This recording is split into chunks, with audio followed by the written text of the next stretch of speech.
Regardez, si on est un peu partout, les enfants, les petits garçons qui sont encore, ou bien petites fillettes qui sont enfants, elles cherchent à devenir, et ils cherchent à devenir jeunes. Ils cherchent à devenir grands. Les vieux que vous voyez devant nous, aujourd'hui, cherchent à redevenir jeunes. Maintenant, la jeunesse, je ne sais pas ce que vous cherchez.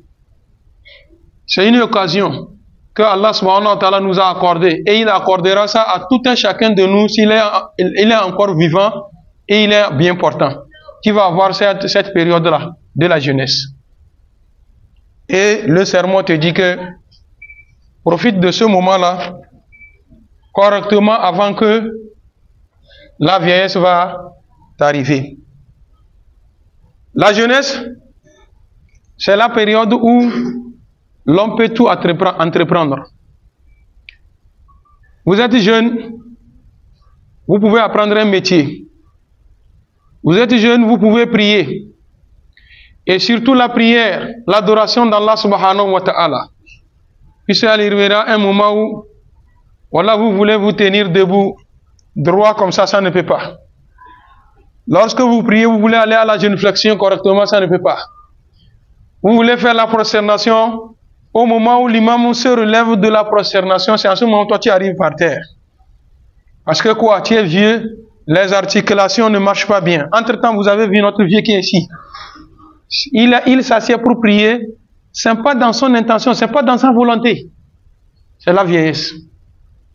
Il veut être debout comme toi, mais il ne peut plus. Vous êtes jeune, c'est le temps de la réalisation. Un savant a réparti la vie d'un jeune en 3. Il dit qu'un jeune doit répartir sa vie en 3. Et ces 3, il a comparé une partie de ta vie à un abeille, une partie de ta vie à un âne, et une partie de ta vie à un gros singe. Il dit, premièrement, que le jeune doit avoir sa vie qui est comparable à un âne. L'âne travaille, encore travaille, toujours travaille. L'âne travaille sans se fatiguer. Que toi, un jeune, c'est comme ça, tu dois travailler. Tu dois te mettre au travail. Matin, midi, soir. Tu dois toujours travailler. Tu dois toujours travailler parce que il y a un moment où tu ne pourras plus travailler. Et maintenant, quand tu travailles, tu gagnes. Tu travailles, tu gagnes. Maintenant, quand tu vas gagner, c'est le temps de prendre ta vie comme une abeille. Une abeille, vous le connaissez?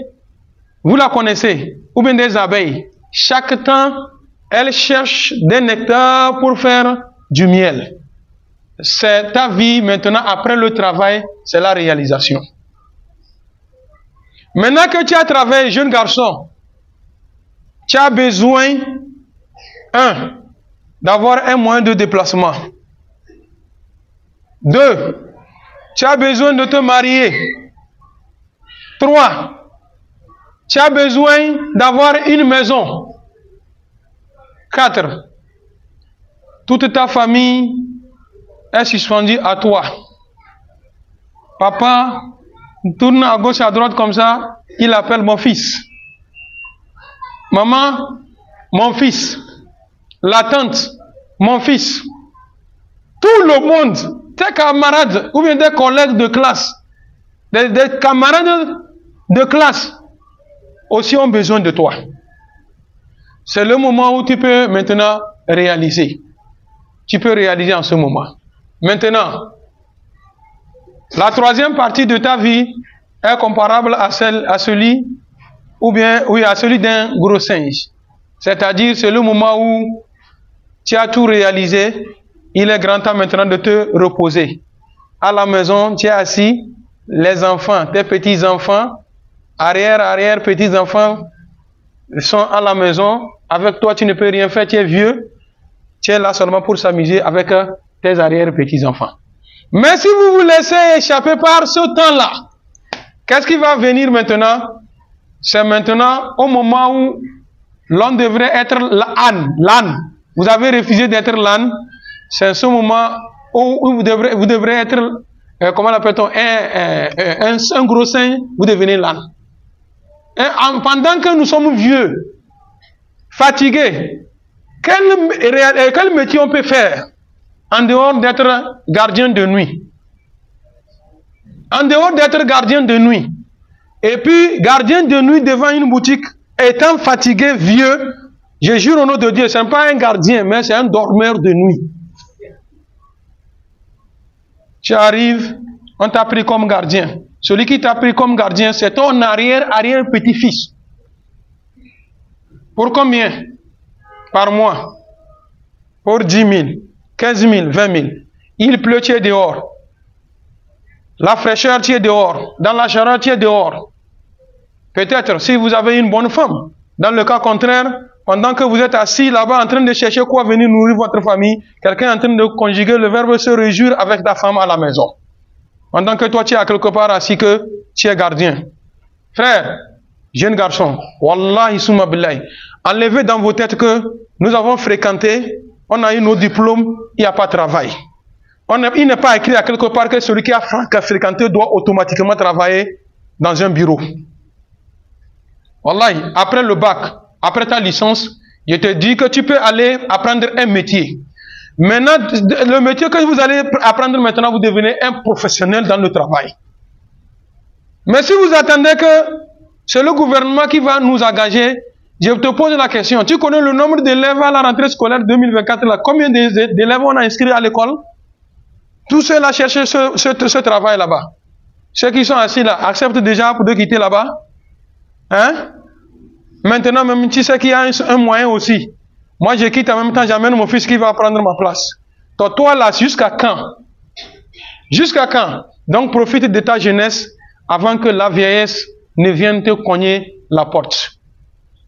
Inch'Allah, c'est qu'ici que je vais m'arrêter pour mon premier sermon. Au second sermon, c'est que Dieu a facilité pour nous. Inch'Allah, nous allons continuer. Que Dieu le Tout-Puissant nous assiste.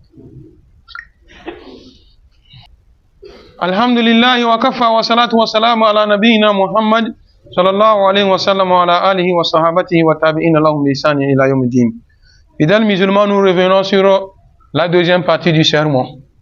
Je disais que si vous refusez de travailler pendant votre jeunesse, le moment où vous devrez vous reposer, c'est en ce moment que vous allez travailler. Et on ne souhaite pas cela pour quelqu'un. Il y avait un savant qui a écrit dans son roman, une partie de son roman, je vais citer, il dit que le travail et après le travail, l'indépendance. Vivre aux dépens de personnes, cela doit être la devise de notre génération, mon garçon, ou bien mon fils. C'est ce qui doit être nous, la jeunesse, notre devise. Mais si nous sommes là, nous allons vivre dans la famille, en famille. À 45 ans, tu vis encore en famille. Ce qui va faire qu'après la mort de papa, tu cherches toujours à tuer les autres ou bien à causer des problèmes aux autres pour qu'ils quittent la maison pour que tu vas occuper la maison. Et puis ça ne peut pas être. Si ce n'est pas ça, c'est ce qui va nous donner comme problème à la maison parce que tu n'as pas travaillé, tu n'as pas réalisé. On est obligé que les autres fils vont se lever qu'on va vendre cette maison-là. Bah, toi-même, tu sais que si on vend cette maison-là, tu vas dormir où? C'est ce qui va toujours te causer des problèmes toute ta vie. Voilà ta femme et tes enfants. Peut-être les enfants qui doivent aller à l'école. Tu ne travailles pas, tu n'as pas d'argent, tu n'as rien à faire. L'enfant est malade. Qui va prendre soin de ces enfants-là? La femme est malade. Qui va prendre soin de ces enfants, de ces femmes-là? Donc, jeunes garçons, nous avons la charge. Nous allons travailler. Beaucoup travailler. Le prophète Mohammed sallallahu alayhi wa sallam nous dit: La tazulu qadamul abdu yawm al-qiyamah hatta yus'alu an arba. Tu ne vas pas bouger d'un seul pied jusqu'à Allah subhanahu wa ta'ala t'interroge sur 4 choses. Parmi les 4 choses, on te demandait là, Awa shababuka, ta jeunesse, dans quoi l'as-tu passé? Dans ta jeunesse, dans quoi tu l'as passé? Regardez ce que nous, aujourd'hui, notre jeunesse, dans quoi nous passons notre jeunesse. Les jeux de ludo, les jeux de waré, base, causer du matin jusqu'au soir. Les autres, nous nous comparons à eux. Monsieur a sa boutique. Il vend sa boutique. À un moment donné, il a un garçon qui est là-bas, il quitte, il vient s'asseoir avec toi. Un temps donné, il retourne te laisser. Celui-ci quitte son service, il vient s'asseoir avec toi. Il est temps pour son travail, il quitte te laisser, il va retourner. Le peu que tu peux gagner, c'est que tu attends que chacun, quand il vient, non, acheter, tu vas manger. Si ce n'est pas le cas, c'est attends et tu prépares. Si ce n'est pas ça, mon ami, tu vas réaliser comment? Donc, jeune garçon, wallah, mettons-nous au travail. Nous allons travailler. Comme le prophète sallallahu alayhi wa sallam nous dit, c'est la jeunesse. C'est dans ta jeunesse que tu peux tout faire. Quand le temps là va passer, mon frère, tu ne pourras rien faire. Tu veux faire, mais tu ne peux pas le faire. Vous voyez l'exemple.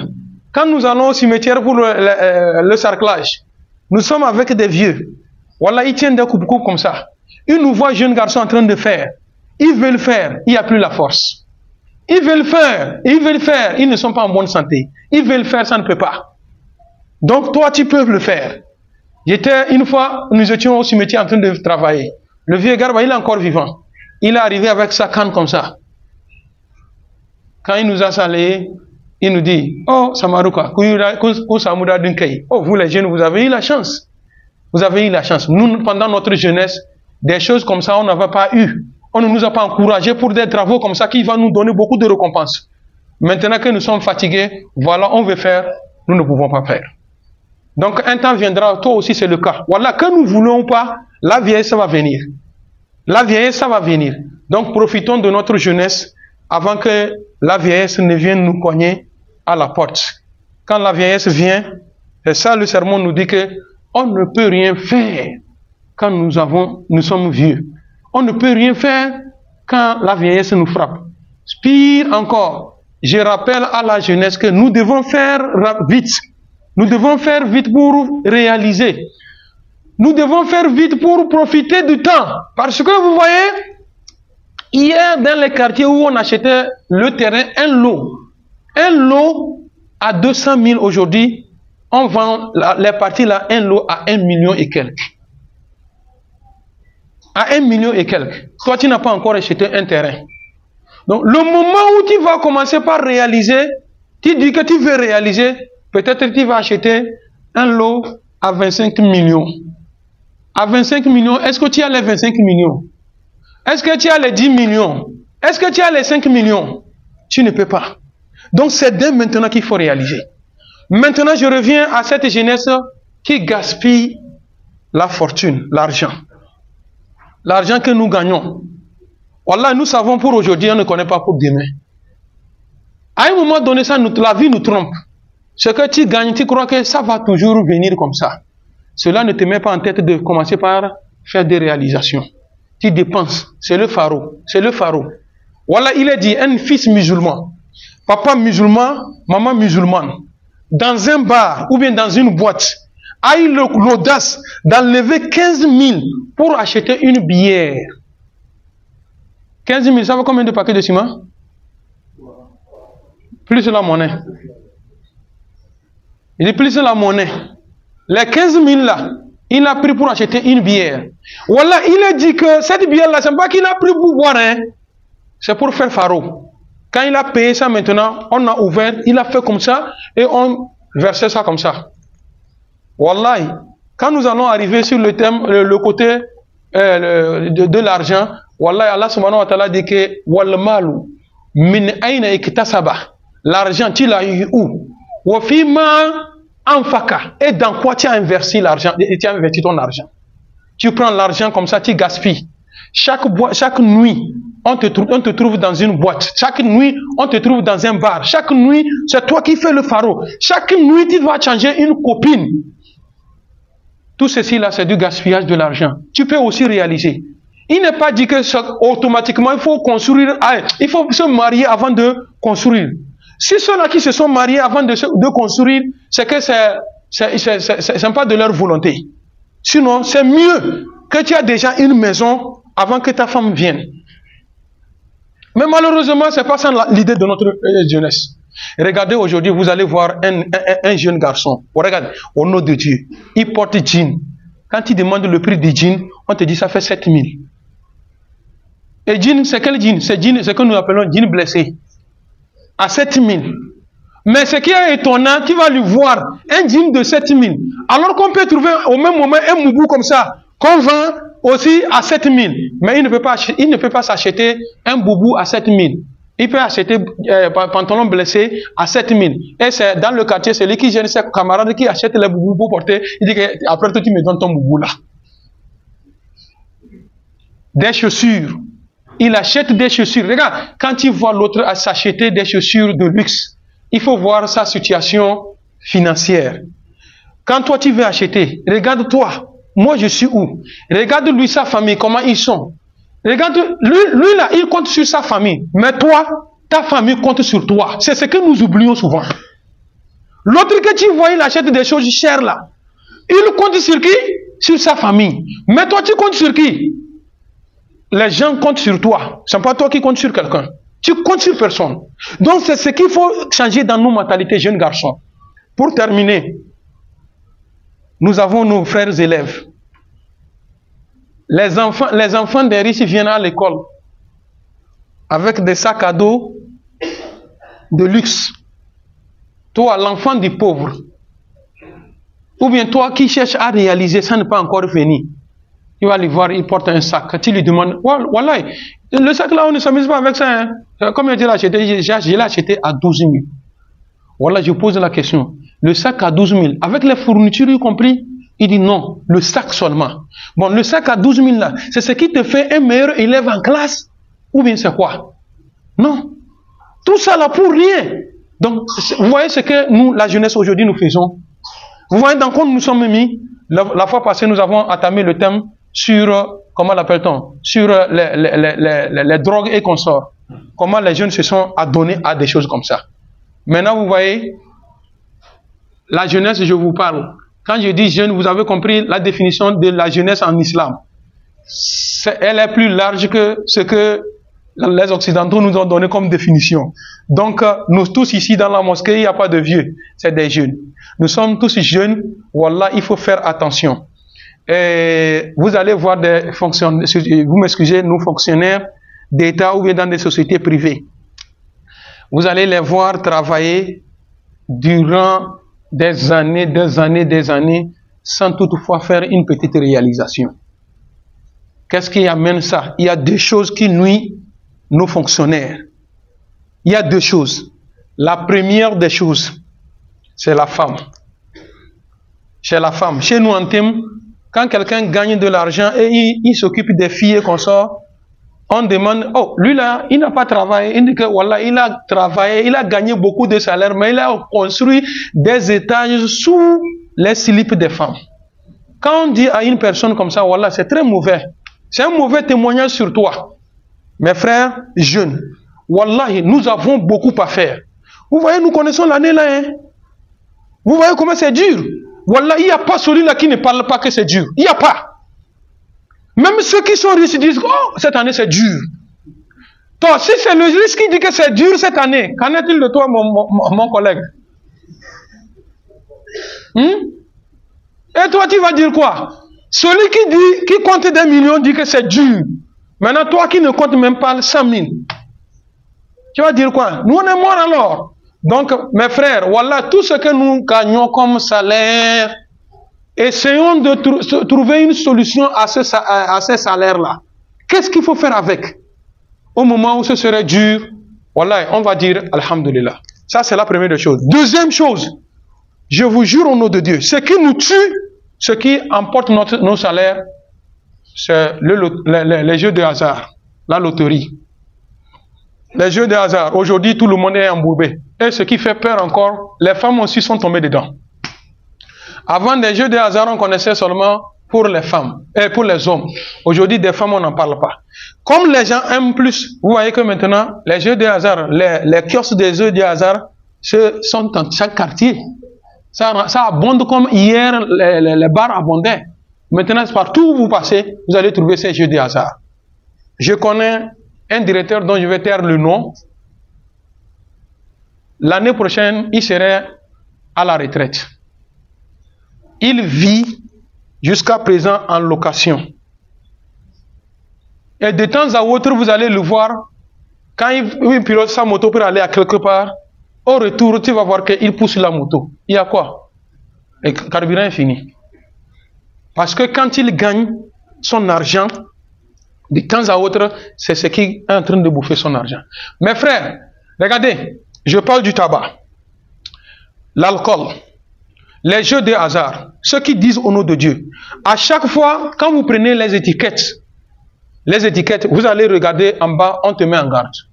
Ici, pour l'alcool, on dit l'alcool nuit à la santé. Quand vous prenez la cigarette, on dit que le tabac nuit gravement à la santé. Quand vous prenez les ex-bétines et consorts là, regardez, vous allez voir à la télé, surtout si c'est à la télé, regardez, vous allez voir en bas d'écran, de l'écran là, et on dit que les jeux de hasard font perdre des fortunes. Wallah, le jour où j'ai vu ça, j'ai eu peur. Mais c'est ce que les gens sont en train de faire. Les gens disent que, Inch'Allah, un jour ça ira. Vous connaissez le plus malheureux dans ce monde, c'est celui qui fait les jeux de hasard. Toujours, il est inquiet. Toujours, il est dans ce je savais.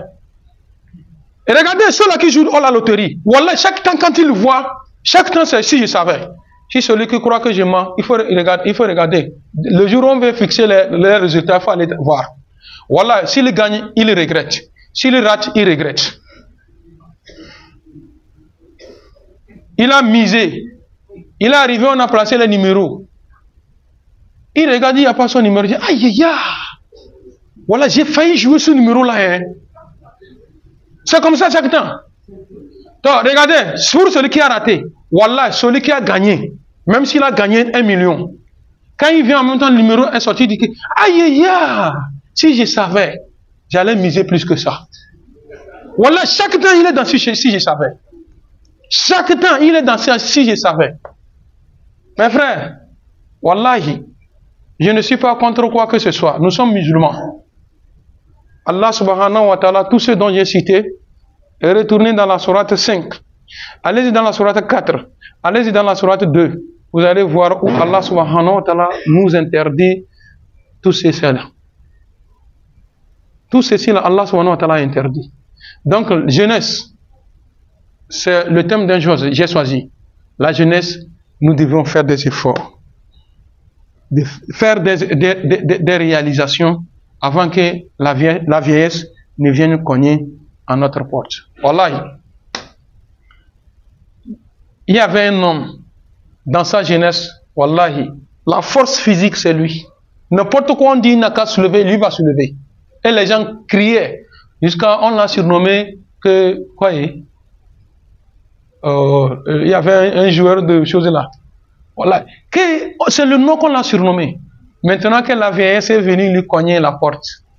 Un jour, il était assis dans la mosquée. On a dit, ça fout de se lever pour faire la prière. Le vieux a appuyé comme ça pour se lever. Et comme il n'y avait pas de force, il est retombé. Il a fait une seconde fois, il est retombé. C'est là les jeunes qui sont à côté de lui sont venus l'attraper comme ça, le soulever. Quand il s'est mis debout, il dit que l'état shabab anta ouda. Oh! Malheur. Qu'est-ce qui peut me ramener la jeunesse, ma jeunesse, pour voir ce que la vieillesse me fait aujourd'hui? Qu'est-ce qui peut ramener la jeunesse pour voir ce que aujourd'hui la vieillesse me fait? Nous tous, nous sommes en train d'arriver là-bas. Tu vivais, tu n'avais pas des cheveux blancs. Un commence par venir, tu te dis quoi? C'est un signe. C'est le signe précurseur que là où tu es en train d'aller là. Avant, quand tu vas pour puiser de l'eau, 50 litres ici, maintenant même il n'y a pas les 50 litres là. Tu tiens un ici, ça fait 100 litres. Tu tiens ça comme ça pour venir ici. Aujourd'hui, parmi nous ici, Allah, combien sont ces jeunes-là qui peuvent venir bidon de 25 litres d'eau comme ça, ici pour sortir sur la route, sans transpirer, sans se reposer, sans crier. C'est ça. C'est ça. tout finit. Wallah, chaque fois que Dieu fait les choses, tout finit. Mes frères, Wallah, sur ce dont nous comptons, c'est déjà fini, hein? C'est fini. Le premier homme, Adam, Dieu l'a créé. Sa taille est de 60 coudées. Les 60 coudées, les savants ont fait des calculs, ça fait 30 mètres de long. Adam, sa taille. Et Allah subhanahu wa ta'ala a promis que le jour de la résurrection, les gens qui vont aller au paradis auront la même taille d'Adam. Et à l'âge de 35 ans. Maintenant, quand ceux-là qui vont aller à l'enfer, les frères, ne verront pas pour l'enfer, hein? Ne verront pas pour l'enfer. Voilà, ceux qui iront à l'enfer, Allah subhanahu wa ta'ala dit que vous n'irez pas, et ces personnes n'iront pas à l'enfer avec la forme que moi je les ai créées. Parce que cette forme que vous détenez là, parmi toutes les créatures de Dieu, ça fait 1000 créatures nous avons sur la terre. 600 dans l'eau et 400 sur la rive. Parmi toutes les créatures, y compris les anges, voilà, l'être humain est la meilleure créature. Allah subhanahu wa ta'ala, c'est l'être humain, Dieu a créé de la forme parfaite. Et il a dit que le jour de Kiyama, on ne peut pas prendre la forme parfaite là pour jeter dans l'enfer. Avant que Dieu ne jette quelqu'un dans l'enfer, Allah subhanahu wa ta'ala va lui faire agrandir. Voilà, une seule personne. Sa forme dépasserait cette atmosphère dont nous sommes assis. Sa forme, lui seul. Et on a demandé, oh Allah, pourquoi ça? Dans le Saint-Coran, Allah doit dire que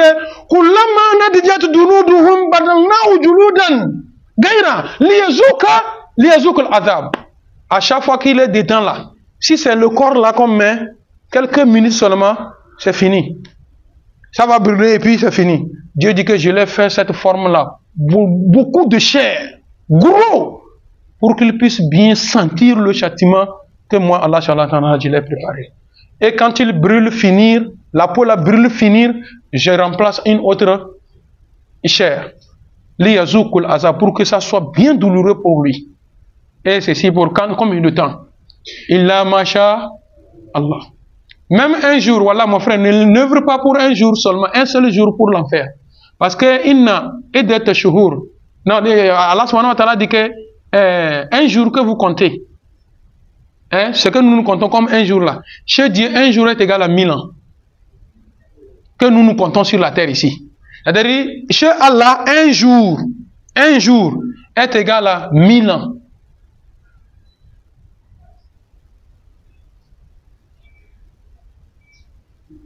Comment sont les minutes et qu'on sort?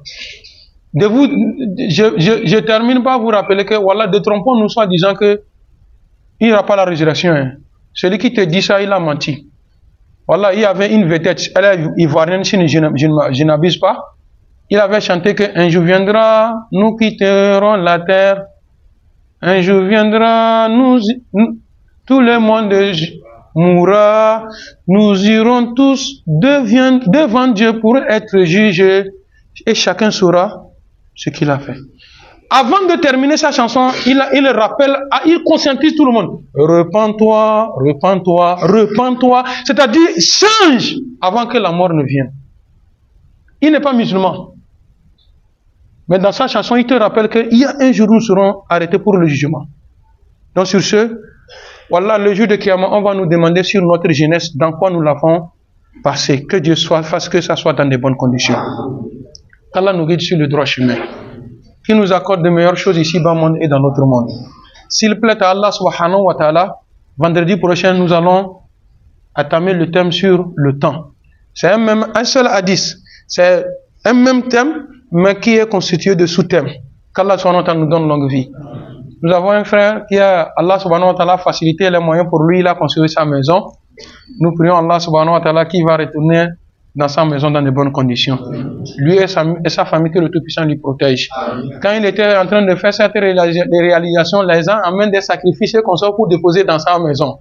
Ceux-là qui ont fait ça, là, que le Tout-Puissant renverse la vapeur sur eux. Que le Tout-Puissant renverse la vapeur sur eux. Que le Tout-Puissant lui garde, lui et sa famille dans de bonnes conditions. Nous avons un frère qui, son fils est à l'extérieur, il demande à Allah subhanahu wa ta'ala que le Tout-Puissant lui garde là-bas. Qu'Allah subhanahu wa ta'ala lui protège là-bas. Qu'Allah subhanahu wa ta'ala lui protège là-bas. Nous avons une dame qui a demandé la prière.